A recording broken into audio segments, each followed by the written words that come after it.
All right, different little video today. Middle of the week, not an update or anything, but something that came to my attention. I've been helping a couple people online with some of the diet stuff and keto and all that jazz.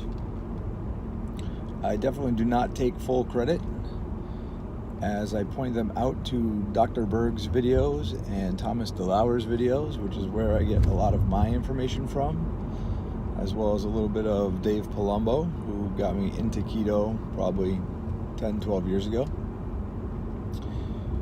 But that's neither here nor there. The point is they find out about it through me, I guess, and I try to help them out as much as I can and point them in the right direction if I don't know an answer. So anyways, the first person sent me a quick little thank you, which was appreciated and pretty cool. He's dropped 30 pounds in 7 weeks. And he's had a couple of slip-ups, mainly with beer. All right. He basically plays a little basketball and goes for a couple of walks. He has not started the weight training yet. What I thought was cool was his point of view and how he ended his message to me, in that he said, even after a couple slip-ups, but I'm going to keep going, which I think is the key. A lot of people will slip up and they get this attitude like, that's it, it's over, it's too late, I messed up, I might as well just keep going the wrong way. Where his attitude was, I slipped up, I'm going to jump back on the wagon and keep progressing forward. That's absolutely huge. Slip-ups will happen pretty much for everybody. I mean, even like top Olympia competitors and stuff like that sometimes have issues where they slip up or whatever, but they get right back on the bandwagon again. It's the people that don't do that, slip up and get in this mindset that, oh, I'm never going to make it. That's when things go bad and you just keep going in the wrong direction. So just get that right mindset. You know, no matter what happens, you can kind of keep pushing forward, get right back on the wagon again. You're one meal away from slipping up. You're one meal away from being back on the wagon. So it can go in either direction. It's up to you which way you go. So anyways, that was pretty cool. The second one I got, this was female. She's down 17 pounds, I believe. Not sure how many weeks, but not really that long. She's doing very well, actually, which is really cool.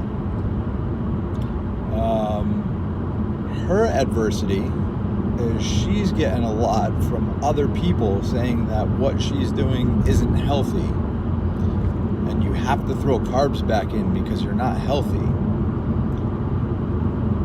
This one boggles my mind, and I threw up a video about it. It was actually a Dr. Berg video, his response to keto naysayers that he did about a year ago. And it's funny that it just happened to pop up in my news feed a few hours after I read her response. But check out that video. That was pretty cool. It's on my Facebook feed. I'm going to echo everything that Dr. Berg said.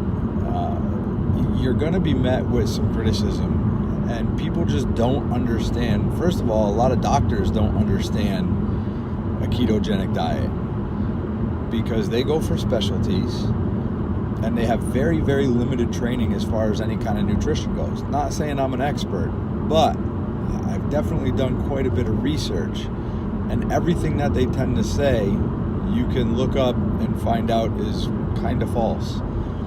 So how can someone tell you you're being unhealthy when you just lost 17 pounds? One of the fastest ways to get healthy is dropping weight, generally speaking. I mean, unless you're already underweight or something of that nature. But considering that, I don't know, some huge percentage of the U.S. is not underweight, it's probably not the issue. Number one. Number two, there are essential fats there are essential amino acids or protein. Essential meaning you have to get them from the diet. Your body cannot manufacture them from other substrates or resources. There is no such thing as an essential carbohydrate. Look it up. Try to find it. You're not gonna. So that right there tells you a couple things. So other people think about, we need, minerals and vitamins and blah, blah, blah.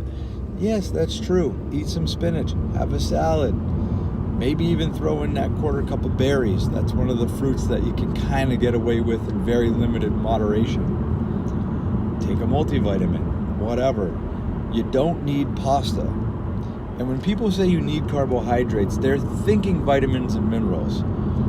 But when you talk about taking out carbohydrates, we're really talking about taking out the rice and the pasta and the bread and all that kind of stuff. What kind of nutrients are you getting from processed crap? You're not. So you got to stop and think about some of these basics a little bit. Next point, your brain will always need approximately 15% glucose for energy, according to a study that Thomas DeLauer found, which is probably correct. Your brain can get that 15% from something called gluconeogenesis, where your body converts proteins into glycogen for use as fuel. It used to be thought that if you ate too much protein, this would happen all the time and kick you out of ketosis. Another study just came out where they found this to be completely false, and the only time that gluconeogenesis occurs is when your body actually needs that glycogen. So like an intense bout of exercise that's pushing you beyond the limit of what fats are capable of providing, or perhaps when your brain is looking for that 15%. So your body can manufacture glycogen, or what your body turns carbohydrates into. If your body can manufacture glycogen, it is not an essential macronutrient. It can make it on its own. So no, you do not need carbohydrates. It's false. Fine, eat your salads, eat a couple of berries, throw in a multivitamin, your bases are covered.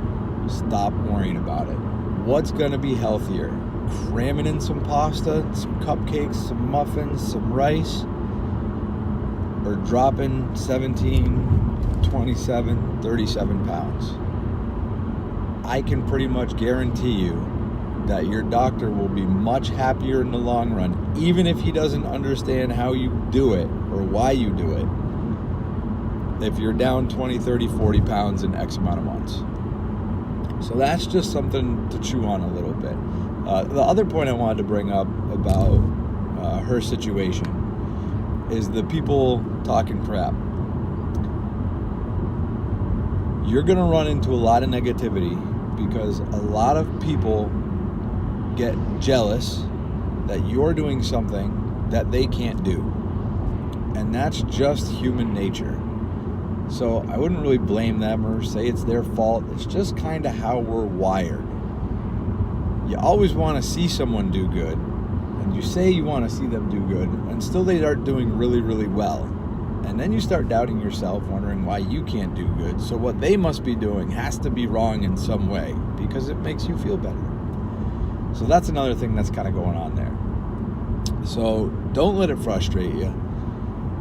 When people are talking crap, doing stuff like that, kind of putting you down or whatever, saying it's the wrong way, blah, blah, blah. Listen, you know how you feel. You're seeing it on the scale. You know you're getting healthier. So ride that wave. When people stop saying stuff, then you probably got to reevaluate what you're doing because it's not working anymore. So as long as someone's saying something, good or bad, chances are you're on the right path. So just keep looking for those little signals, keep doing what you're doing, and listen to your body. That's all I got. Peace out.